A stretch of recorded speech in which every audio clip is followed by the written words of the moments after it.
Magandang araw po sa inyo. Halina't samahan niyo ako sa isang mabilis ngunit makabuluhang paglalakbay dito pa rin sa lungsod ng Cagayan de Oro. Sa videong ito, saliksikin natin ang 12 matataas na gusali sa lungsod. Mga istrukturang hindi lang simbolo ng modernong arkitektura, bagkus patunay rin ang patuloy na pag-unlad ng lungsod. Kaya tara na't samahan niyo ako. Ito ang Misa Verde Residences, ang ating pang 12 to 10 spot. Misa Verde Residences, isa sa mga kilalang condominium sa lungsod ng Cagayan de Oro. Ang Misa Verde Residences ay binubuo ng 3 gusali na bawat isa ay may tig-16 na palapag.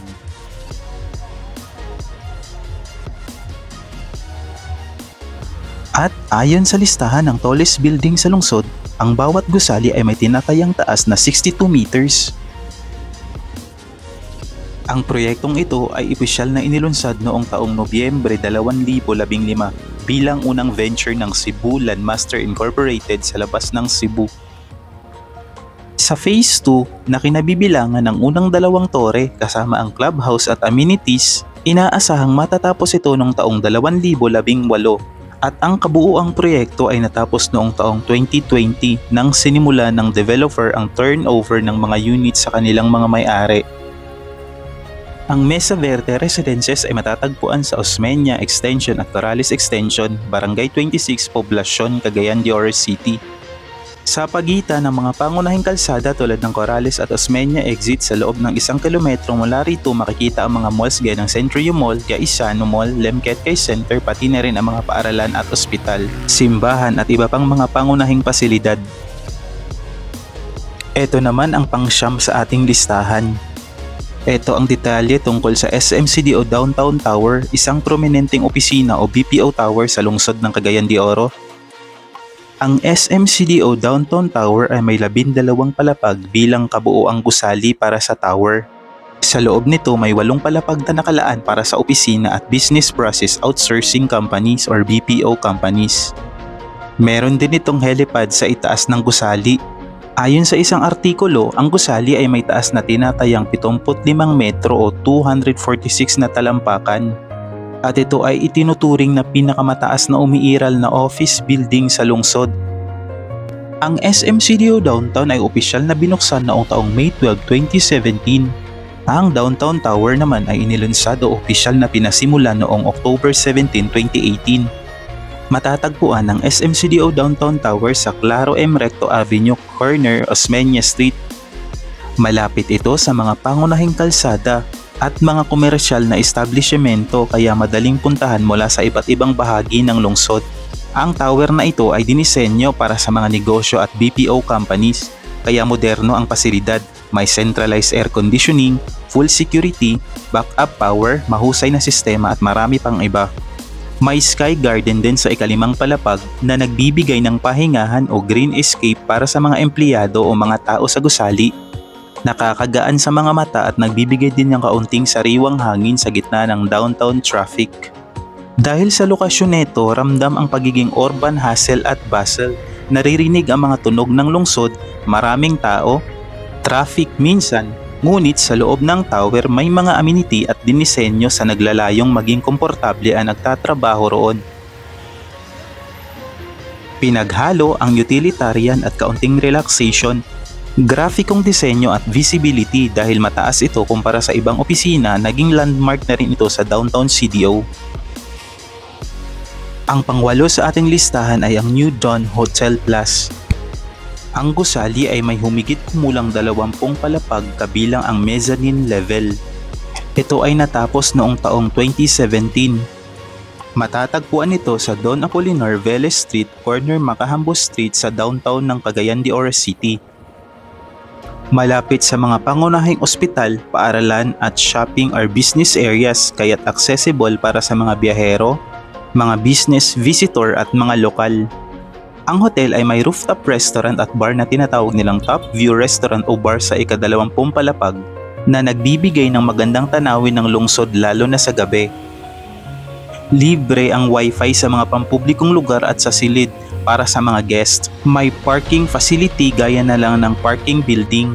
Ang ambience ay kombinasyon ng pagiging business-friendly para sa mga business travelers at relaxing dahil sa rooftop bar or restaurant, view at mas maayos na serbisyo. Hindi ito sadyang luxury hotel na high-end ngunit sulit para sa mga amenities at lokasyon. Lalo na kung gusto mong maging malapit sa downtown, restaurant, ospital at marami pang iba. Ngayon naman ay pag-usapan natin ang pang-7 sa ating listahan. Ang Limkit Kaylaks Hotel, isa sa mga prominenteng hotel tower sa lungsod. Ang Limkit Kaylaks Hotel Tower 2 ay may 19 na palapag at may taas itong tinatayang 78 meters mula grounded roof height. Natapos ang konstruksyon ng Limkit Kaylaks Hotel Tower 2 at ipinagbukas noong 2013. Matatagpuan nito sa kahabaan ng CM Recto sa lungsod ng Cagayan de Oro. Bahagi ito ng complex na may mall, gateway towers, parking at iba pang establishmentong komersyal. Kaya't napaka-accessible nito sa mga nabibiling pang-araw-araw na pangangailangan, pagkain, shopping at marami pang iba. Ang hotel ay kilala bilang isa sa mga Lujo o Lux establishment, maganda ang interior, serbisyo at mga amenities. Maraming bisita ang nagre-report na komportable ang mga kwarto, maayos ang maintenance at maganda ang tanawin lalo na kapag gabi dahil sa taas at lokasyon nito. Dahil bahagi ng malaking complex or mall na may komersyal na mga pasilidad, maraming convenience, maraming pagpipilian sa kainan, shopping at entertainment na malapit. Gayunpaman dahil nasa mataas na gusali ito sa isang sentro ng komersyal na area, may mga pagkakataon na may ingay mula sa labas. Lalo na sa mga palapag na malapit sa gilid o sa mga kalsada, pero sa loob ng hotel at sa mga mas mataas na palapag ramdam mong pahinga at premium ang ambience.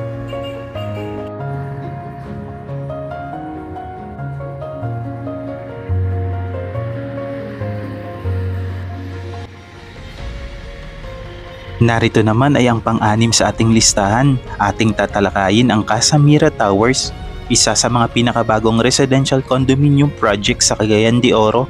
Ang proyektong ito ay binubuo ng 2 tower. Ang Tower 1 ay may 23 palapag habang ang Tower 2 ay may 27 palapag. Sa listahan ng mga pinakamatataas na gusali sa lungsod, tinataya na ang Tower 1 ay may taas na 73 meters habang ang Tower 2 ay may taas na 90 meters. Ang nakikita nyo po ngayon ay ang Tower 1 ng gusali. Hindi lang naging malinaw sa atin kung kailan talaga nagsimula ang konstruksyon ng proyekto. Mga ulat ay in progress noong taong 2023 hanggang 2024. Kaya marahil itong proyekto ay nagsimula ng mga nakaraang taon bago iyon. Sa petsa ng huling update, pareho ng top off ang towers, ibig sabihin na abot na ang pinakamataas na structural level nito. Noong early 2025 at sa kasalukuyang ginagawa na ang exterior finishing, amenities, landscaping at iba pang panloob na trabaho. Matatagpuan ang Casa Mira Tower sa Barangay Kauswagan, Cagayan de Oro City. Malapit ito sa mga pangunahing pasyalan, retail establishments, mga pangunahing daan sa western area ng lungsod.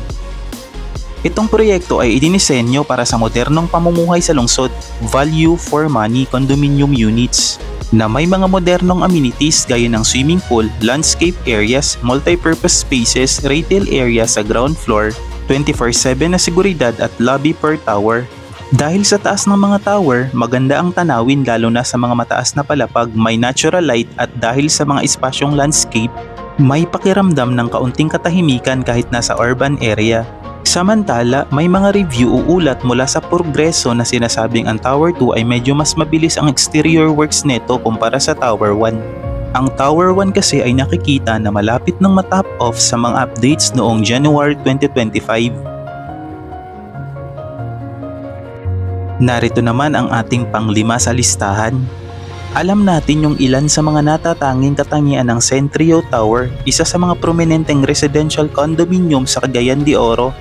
At ito ay bahagi ng mixed-use development na may konseptong shop, dine, live, work, and play. Ang Centrio Tower ay may 24 na palapag. Ang taas nito ay tinatayang 83 meters or 272 feet. Nilunsad ang proyekto ng Centrio Tower sa ilalim ng Ayala Land o Avida bilang bahagi ng Centrio Mixed-Use Development. Nakausap na target turnover ng mga unit noong ika-4 na quarter ng taong 2015. Nakumpleto o natapos na ang Centrio Tower noong taong 2016. Matatagpuan ito sa bahagi ng Claro M. Recto, Corner Corrales Avenue sa lungsod ng Cagayan de Oro. Bahagi ito ng Centrio Mixed-Use Development na may mall, hotel, BPO o office centers, retail at iba pang mga amenities. Ang Centrio Tower ay idinisenyo para sa komportableng urban living, may matinong seguridad 24/7, good ventilation at natural light, at mga amenities gaya ng adult and kiddie pool, multi-purpose hall, outdoor exercise and play equipment, generous open areas. May 2 levels na podium parking para sa mga residente, may mga commercial units sa ground floor para sa convenience ng mga naninirahan. Tanawin mula sa mataas na palapag, makikita ang Makahalar Bay sa Hilaga, mga kabundukan sa timog at ang ilog ng Cagayan de Oro sa kanluran. At dahil nasa sentro ito ng lungsod at malapit sa mga mall, hospital, mga paaralan, business centers, kombinasyon ng buhay at lungsod, traffic, ingay sa labas at relax factor sa loob dahil sa amenities at disenyo. Ang Lemquetcay Center ay isang malawak at kilalang mixed-use commercial complex sa puso ng Cagayan de Oro City. Binubuo ito ng Lemquetcay Mall, mga hotel tulad ng Lemquetcay Lux Hotel, mga office buildings, residential towers, at iba't ibang establishmentong pangnegosyo. Matatagpuan ito sa bahagi ng CM Recto at isa sa mga pinakadinadagsang lugar sa lungsod. Mula sa shopping, dining, business meetings hanggang sa mga malalaking events at conventions. Bilang isa sa mga pioneer sa commercial na development sa lungsod ng Cagayan de Oro, ang Lemquetcay Center ay patuloy na lumalawak at modernisado, simbolo ng pag-unlad ng lungsod. Ang pang-apat sa ating listahan ay ang The Loop North Tower 1. Ngayon naman ay ating tatalakayin ang The Loop North Tower 1, isa sa mga prominenteng condominium tower sa bahagi ng Lemquetcay Center. Ito ay may 26 na palapag, tinatayang ang taas nito ay umabot ng 97 meters o 318 feet. At napabalitang meron itong Tower 2, ngunit sa ngayon ang proyekto ay on hold, ibig sabihin hindi pa natutuloy ang konstruksyon nito. Kagaya na lang din ng Lemquetcay Lux Hotel Tower 1. Ayon sa ulat, ito ay may 36 na palapag. Tinatayang nasa 159 to 160 meters mula sa lupa o nasa 523 feet kapag ito'y natapos. At magiging kauna-unahang skyscraper sa isla ng Mindanao. Ang proyekto ng The Loop kabilang na ang North Tower ay inilunsad ni Vista Residences sa Lemquetcay Complex bilang kanilang unang high-rise condo development sa labas ng Metro Manila. At natapos ang The Loop North Tower 1 noong 2018. Matatagpuan ang The Loop North Tower sa loob ng Lemquetcay Center sa CM Recto ng Cagayan de Oro. Madaling puntahan dahil bahagi ito ng Lemquetcay Complex. Malapit sa mga mall, establishmentong pang-shopping, kainan, mga pangunahing kalsada at iba pang pasilidad. Ang The Loop ay idinisenyo para sa lifestyle condo living, may amenities gaya ng grand lobby, swimming pool, fitness center, children's playground, sky garden. Magandang view mula sa mga mataas na palapag, dala niyang taas at lokasyon nakikita mo ang kalikasan at bahagi ng lungsod. Malinis ang environment sa loob, may comfort amenities at isang modernong vibe para sa mga gustong combination ng urban convenience at pahinga. At dahil nasa Lemquetcay Complex, ramdam mo ang buhay ng lungsod sa labas pero sa loob ng tower ay may privacy, seguridad at amenities na nagbibigay ng kaunting escape mula sa ingay at abala sa labas. At ang pangatlo sa ating listahan ay ang Casamira Tower 2. Ang Casamira Tower 2 ay isa sa 2 residential towers na kabilang sa Casamira Towers. Isang proyekto ng Cebulan Masters na matatagpuan sa kahabaan ng Kauswagan, lungsod ng Cagayan de Oro. Isang lugar sa lungsod na mabilis ang urban development sa bahagi ng western side ng lungsod. Ito ay may 27 palapag at tinatayang ang taas nito ay umabot sa 92 meters or 300 feet. At ang status nito ay nag-top off noong taong 2024. Ibig sabihin natapos na ang pangunahing istruktura or frame nito. Matatagpuan ang Casamira Tower sa bahagi ng Kauswagan sa likod ng Save More Market sa lungsod. Madali itong puntahan mula sa mga pangunahing kalsada ng lungsod at malapit sa mga paaralan, business establishment at mga convenience na shops. Bahagi ito ng modernong condominium development na may amenity deck sa ikalimang palapag na naglilingkod para sa relaxation at social gathering sa mga residente. Mataas ang tanawin lalo na sa mga mataas na palapag, makikita mo ang western skyline ng lungsod mula rito. May balanseng pakiramdam ng urban convenience at residential privacy. At medyo mas tahimik sa loob kumpara sa mga gusaling nasa mismong downtown dahil hindi ito eksakto sa sentro ng lungsod. Ang interior finishes at exterior painting ay unti-unting tinatapos, nagpapakita ng kalidad at commitment ng developer sa detalye. Narito naman ang pangalawa sa ating listahan. Ito ang Avida Towers Aspira Tower 1. Ang Aspira Tower 1 ay isa sa dalawang condominium towers ng Avida Land sa lungsod. May 29 na palapag ang Tower 1, tinatayang nasa 105 meters mula sa base hanggang sa tuktok nito. Natapos at na-turn over ang Tower 1 noong taong 2018. Ito ay matatagpuan sa Ramon Chavez Street, Barangay 24 sa lungsod ng Cagayan de Oro. Malapit sa mga pangunahing pasyalan, mga mall gaya ng Centrio Mall at ang Seda Hotel, Lemquet Kai Center at ang Universidad ng Xavier.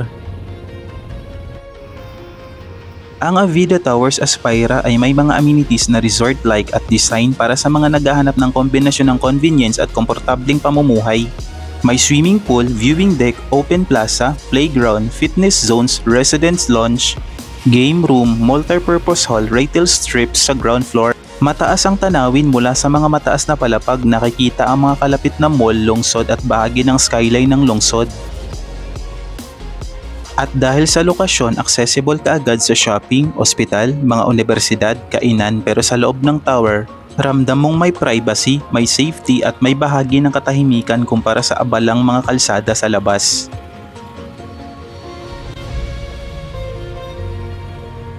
Simulan natin sa isang tower na kasalukuyang nangunguna sa listahan ng pinakamataas na gusali sa Cagayan de Oro.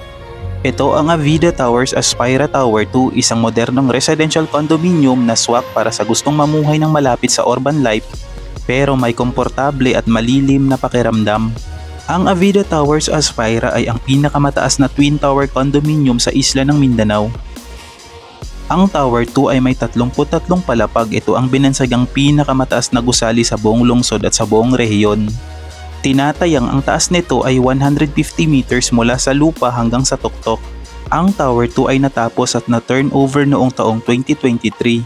Matatagpuan ito sa bahagi ng Ramon Chavez Street, Barangay 24 sa lungsod ng Cagayan de Oro. Malapit ito sa mga landmark tulad ng Centrio Mall, Seda Hotel, Lemquet Kai Center, Xavier Ateneo at ang City Hall ng lungsod. May resort-like amenities, swimming pool, adult and kiddie, viewing deck, open plaza, playground, fitness zones, game room. Design para sa mga taong gustong kombinasyon ng urban convenience at relaxing lifestyle, malapit sa malls, paaralan, ospital, restaurants. Pero mayroon ding privacy, magandang tanawin at amenities ng pwedeng pahingahan sa loob ng tower. Dahil mataas ang Tower 2, maganda ang view lalo na sa mga mataas na palapag. Skyline ng lungsod, mga bundok at parte ng bayang nakapalibot. Sa labas, ramdam ang metropolitan energy.